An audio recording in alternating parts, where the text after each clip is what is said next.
Forgive me if I'm not internet savvy enough to know this, but did the bow, bow, bow stuff come from something? Did you come up with this? What started this for you?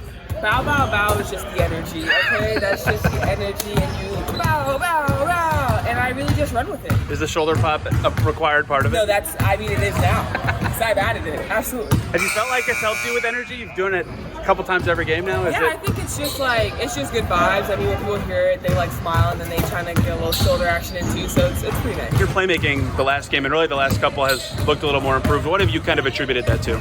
I think just continue to make the right reads out of the short roll, and honestly, you can't really get those assists without your teammates making shots, so I think they're doing a great job just hitting their outside shots and making teams have to play them a lot more. How have you seen the vibes of the team change throughout the season? Yeah, I think we've just grown a lot, and I think that just winning makes everything better.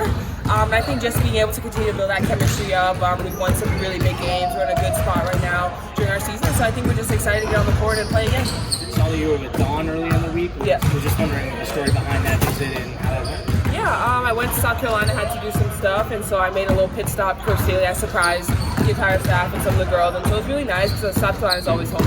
What stands out to you about what Minnesota's been doing recently and the challenges you'll have tomorrow? Yeah, I mean, they shot the heck out of the ball the other night against Vegas. Courtney Williams had an excellent game. You know, they didn't have Collier when we played them the last time, so that changes.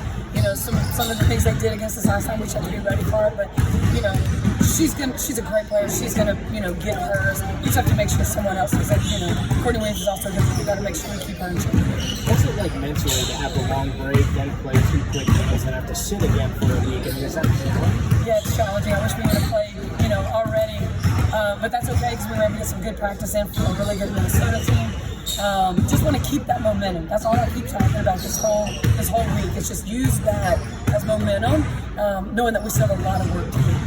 Has Aliyah been able to get you to do this shoulder pop thing that she keeps doing? I thought I was on one of the first videos. I kind of hit it early. I mean, I'm not trying to be in the dancing videos. With Fee, what does that take from a defensive perspective? Do you anticipate putting 2 on her a lot? How do you think that'll change what you're able to do? Yeah, I think it's going to be some different matchups, some different people taking an opportunity to guard her, changing up our schemes on her, just trying to make it really difficult when she catches the ball. She's very dangerous when she catches in that high post area, mid post area.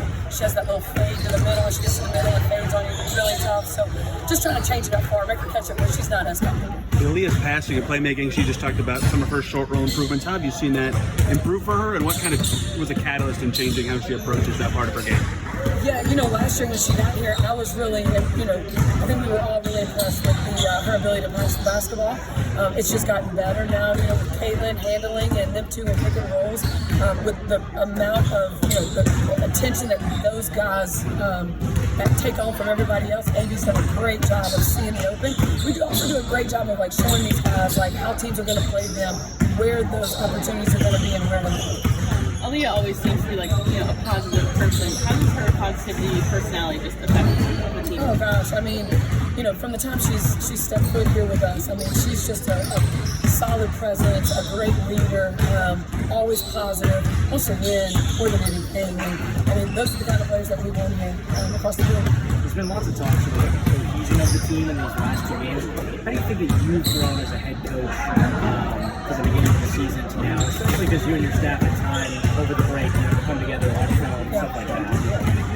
Well, I think for myself, it was more about that first part of the season where we took so many hits early, and you just had to really figure out who I was as a coach, how I was going to. It was all about trying to get these guys to show back up and keep the same positive effort and energy every day. And that was my focus. I have a great group of staff that was doing the same thing. They're great at what their specialty is, so they're able to focus on that.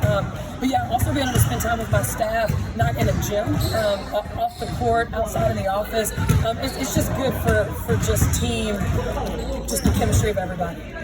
What percentage of your TikTok knowledge comes from Aliyah, would you say? I have 0 TikTok knowledge. I don't even have a TikTok. I don't have a Facebook. I don't have. She involves you in so much stuff. You know what? I love her for that. I love her for that. I hope people get a good kick out of it.